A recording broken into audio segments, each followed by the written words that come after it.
Aksi nyata modul 1.4 budaya positif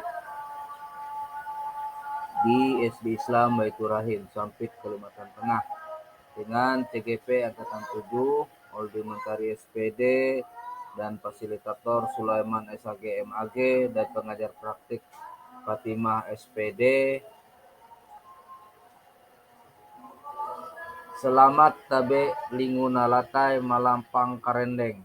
Adil katarinu bacaramin kasaruga basengat kajubata arus arus arus arus.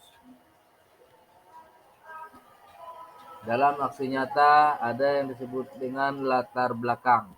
Latar belakang sebagai guru bisa menghilangkan gangguan yang menghambat proses potensi ada pada murid.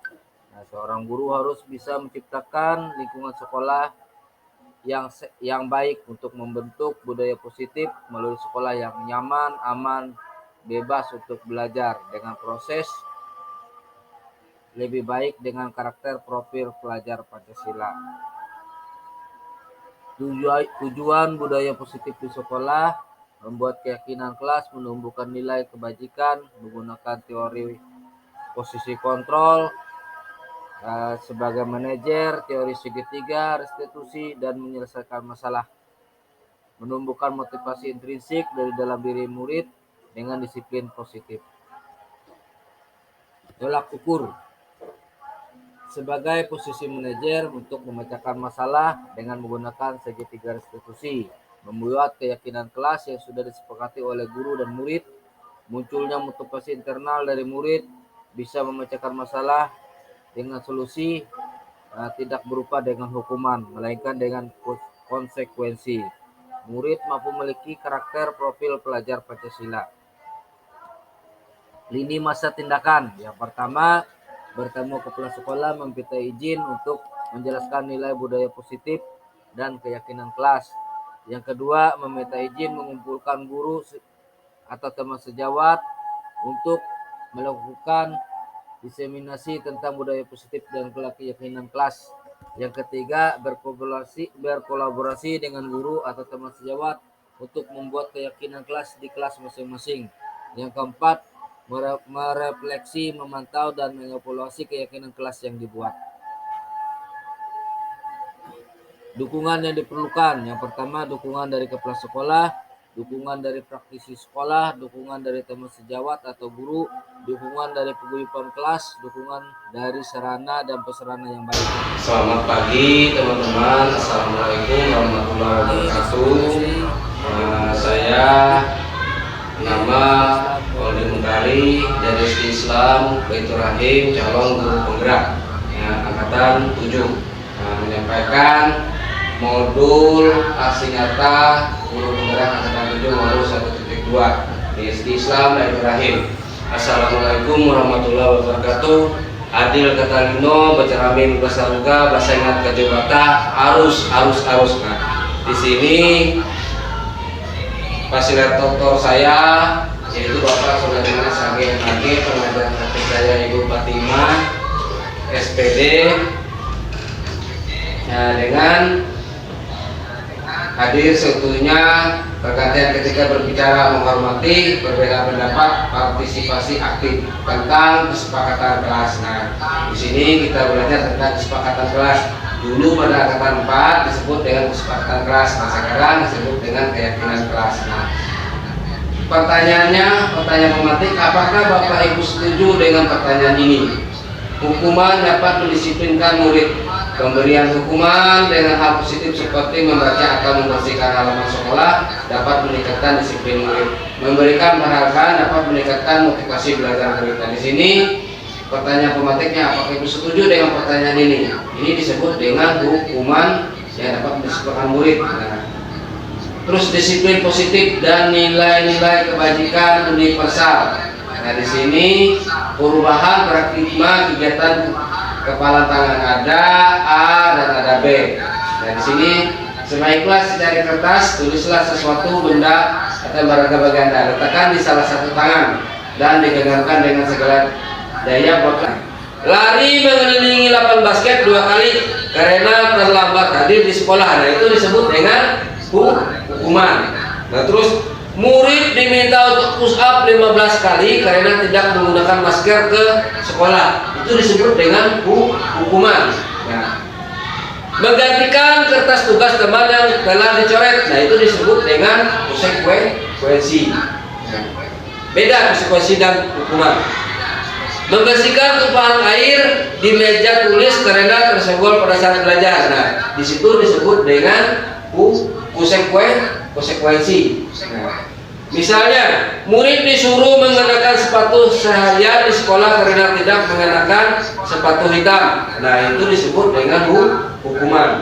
Misalnya tindakan guru yang berikutnya, lari mengelilingi lapangan basket 2 kali karena terlambat 10 menit untuk pelajaran penjokan. Nah, itu disebut dengan konsekuensi.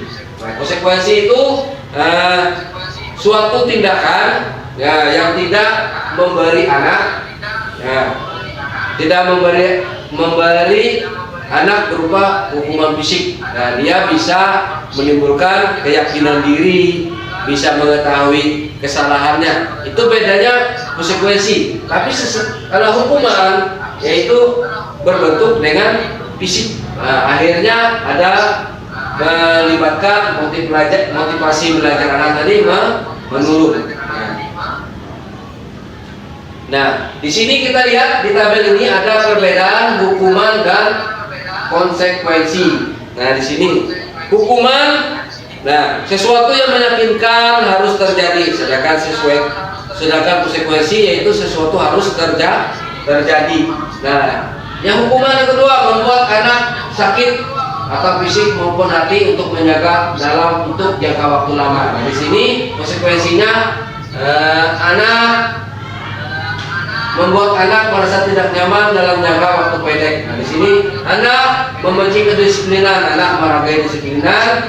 Terus hukuman, paksaan, timbullah diskresi, stimulus atau tanggapan. Nah, di hukuman mendorong anak menyakiti diri sendiri. Nah, di konsekuensi mendorong anak agar mudah menyesuaikan diri.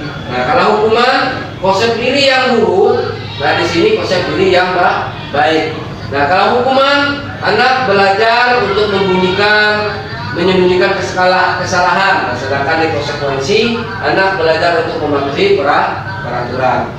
Nah, kalau hukuman marah, merasa bersalah, dipermalukan, merasa tidak dihargai. Nah, di sini di konsekuensi kehilangan hak, dibuat tidak nyaman, diasingkan untuk sementara atau out. Itu perbedaan antara hukuman dan konsekuensi. Nah, di sini di sini ada identitas gagal. Nah, di sini ada identitas sukses. Nah, ada 3. Nah, dalam disiplin, misalnya konsekuensi dan restitusi. Nah, di sini sesuatu yang meyakinkan harus terjadi. Ya, konsekuensinya tentang disiplin tadi. Nah, di sini sesuatu harus terjadi. Restitusinya merupakan pilihan. Nah, di sini. Nah, kalau hukuman bersifat negatif, kalau konsekuensi bersifat netral, sedangkan restitusi disebut dengan disiplin, identitas dengan sikap positif. Nah, apa itu restitusi? Restitusi adalah proses menciptakan kondisi bagi murid untuk memperbaiki kesalahan mereka. Nah, sehingga mereka bisa kembali kepada kelompok mereka dengan karakter yang lebih kuat. Restitusi juga merupakan proses kolaborasi atau kolaboratif yang mengajarkan murid untuk mencari solusi untuk masalah mereka dan membantu murid berpikir tentang orang seperti apa yang mereka ingin, tujuan mulia, dan bagaimana mereka harus memperlakukan orang lain. Ini menurut dosen tahun 2024. Restitusi itu yaitu menciptakan kondisi murid memperbaiki kesalahan mereka. Misalnya nih, ada contoh tentang anak terlambat datang sekolah. Nah, kita tanyakan dulu tentang anak tadi, kenapa dia terlambat. Nah, terus kita buat. Nah, tadi keyakinan diri si anak tadi kita tanya, kita tahu agar anak itu tahu mengetahui kesalahan dia dan apa konsekuensi yang harus didapat oleh anak tadi. Nah, itu menurut teori restitusi. Nah, di sini bukan untuk menebus kesalahan, namun untuk belajar dari kesalahan. Nah, terus memperbaiki hubungan, tawaran bukan paksaan. Restitusi menuntun untuk melihat ke dalam diri. Restitusi mencari kebutuhan dasar yang mendasari tindakan. Restitusi adalah diri cara yang paling baik. Restitusi fokus pada bukan tindakan. Restitusi fokus pada solusi. Restitusi mengembalikan murid yang berbuat salah pada kelompoknya. Nah, di situ di poin 8 dan 9 restitusi tidak memberi hukuman atau tidak memberi rasa bersalah kepada anak dan bisa mengembalikan kondisinya pada anak. Di sini tentang keyakinan kelas. Nah, di sini mengapa tidak peraturan saja?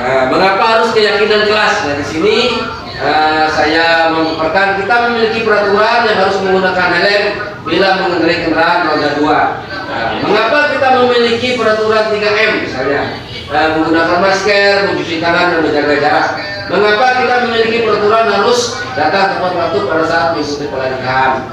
Untuk mendukung motivasi intrinsik, kembali kita ke nilai-nilai keyakinan kelas tadi. Menggerakkan seseorang dibandingkan mengikuti serangkaian peraturan-peraturan. Nah, di sini ada budaya positif. Nah, di budaya positif itu ada peraturan kelas, keyakinan kelas, dan lingkungan yang positif. Nah, sebelum kita di kelas kita membuat peraturan kelas. Nah, dari peraturan kelas itu muncullah pemikiran-pemikiran tentang keyakinan kelas. Nah, apabila keyakinan kelas itu berjalan dengan bagus, maka lingkungan di kelas kita menjadi positif. Nah, timbullah budaya-budaya positif. Nah, tadi dari anak didik kita atau peserta didik. Nah, di sini bisa dibedakan antara peraturan kelas dan keyakinan kelas. Nah, di peraturan kelas yang pertama dilarang mengganggu orang lain. Nah, keyakinan kelas berbunyi menghormati orang lain atau berkomitmen. Nah, di peraturan kelas hadir di sekolah 15 menit sebelum pembelajaran dimulai. Nah, yang di keyakinan kelas keselamatan menghormati orang lain. Nah, di sini di peraturan kelas dilarang melakukan kekerasan. Nah, di sini di keyakinan kelas bersabar menghormati orang lain. Nah, di sini yang peraturan kelas berbunyi bergantian atau menunggu orang lain. Dan di sini menghormati orang lain. Kalau di yang keempat, nah di situ disebut dengan menganti. Makanya dia menghormati orang lain untuk keyakinan kelas. Nah, ini contoh-contoh kesepakatan kelas. Nah, ada prinsipnya tentang nilai kelas mencegah lingkungan menghormati menghargai orang lain. Nah, di sini ada 5 kebutuhan dasar. Nah, 5 kebutuhan dasar yaitu kasih sayang dan rasa diterima, penguasaan, bertahan hidup, kesenangan, dan kebebasan. Nah, 5 itulah kebutuhan dasar manusia. Ada 5 posisi kontrol. Nah, di sini ada penghukuman, ada pembuat orang merasa bersalah, ada teman, ada pemantau, ada manajer. Nah, yang kita ambil yaitu sebagai manajer. Nah, sebagai manajer itu posisi kontrolnya yang sangat ideal. Nah, misalnya ini contoh. Nah, di sini motivasi dampak pada murid. Nah, sebagai penghukuman yaitu mengulangi kesalahan. Nah, membuat orang merasa bersalah, merasa rendah diri tadi si anak. Kalau teman, kita menganggap murid itu sebagai teman, posisi kontrolnya lemah, tidak mandiri dan tergantung.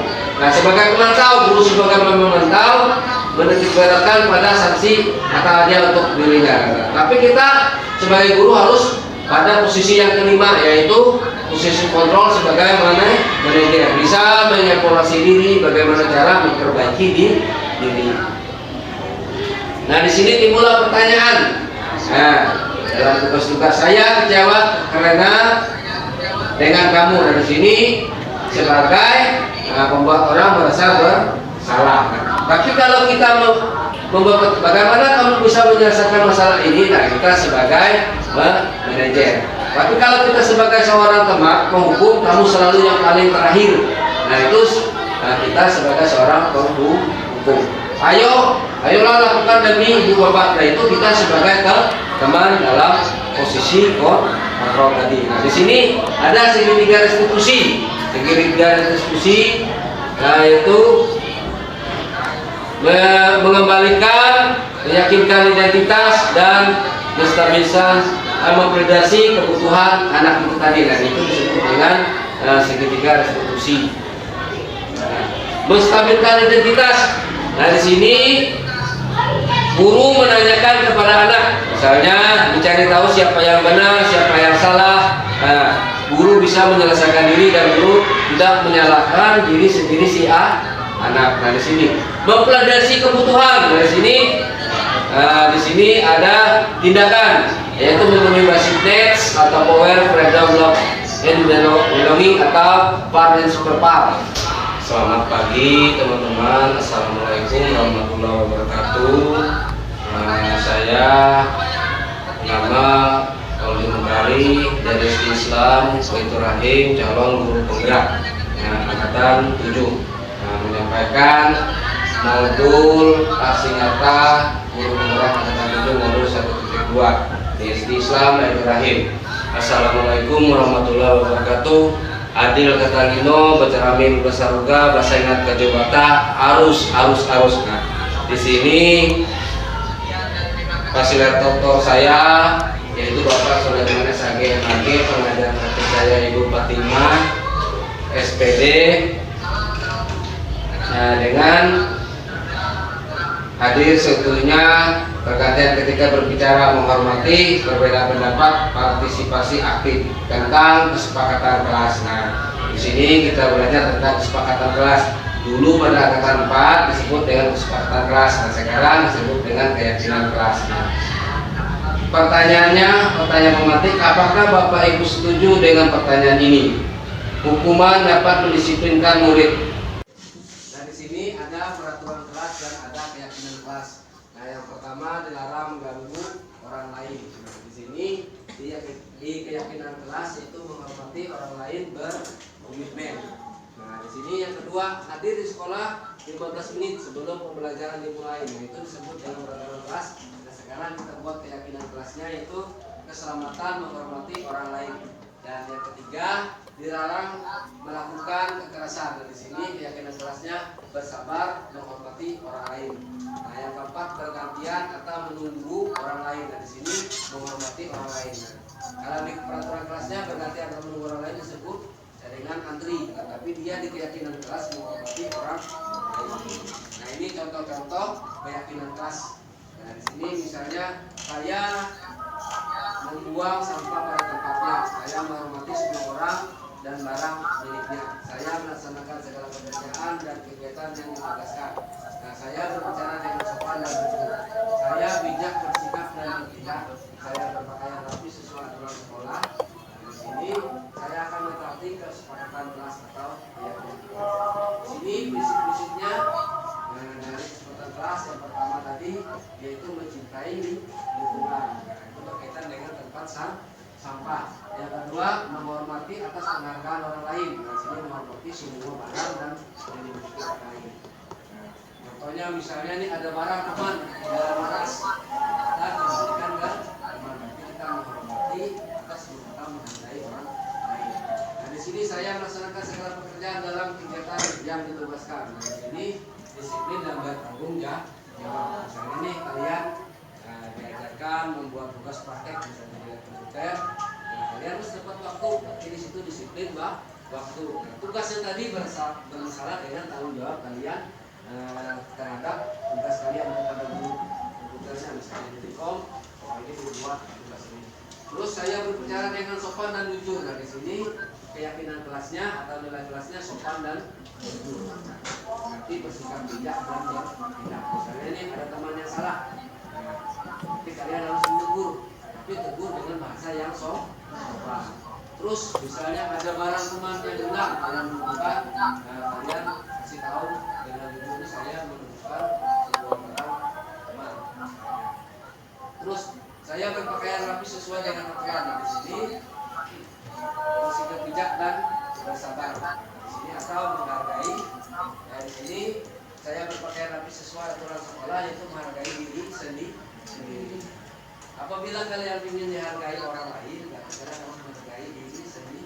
Di sini misalnya berpakaian rapi. Nah, di sini kita diajarkan di dalam agama Islam biasanya kebersihan, kerapian adalah sebagian dari nah itu sudah ada beberapa hadis yang sering kita populerkan. Terus di sini menghargai diri sendiri, berarti harus rapi. Nah, kelihatan dari orang itu, apabila orang itu rapi, bersih, nah itu kelihatan, berarti dia disiplin terhadap dirinya sendiri.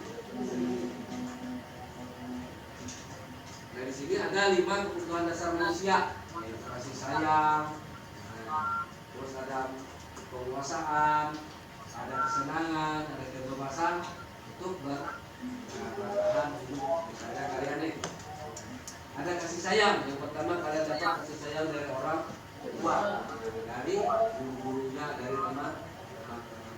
Di sini ada penguasaan. Nah, penguasaan ini maksudnya di antara kalian ini biasanya ada penguasa, saya yang mau yang paling baik dari yang baik. Penguasaan itu ingin mendapat yang terbaik. Jadi situ disimbolkan dengan di. Dan di situ ada kesenangan. Nah di sini disebut dengan apa? Nah kalian biasanya pasti ada kebutuhan dalam hidup kalian itu membutuhkan kesenangan, misalnya berkumpul, misalnya melakukan wisata, itu kebutuhan dasar manusia. Terus ada kebebasan. Nah kalian punya kebebasan juga, tapi dalam arti kebebasan yang bersifat yang baik. Pasti kalian ingin bebas, nggak mau dikekang misalnya. Itu punya hak, itu kebutuhan dasar manusia.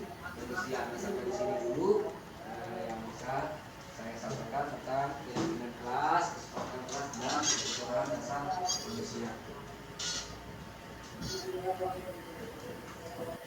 Nah di sini ada peraturan kelas dan ada keyakinan kelas.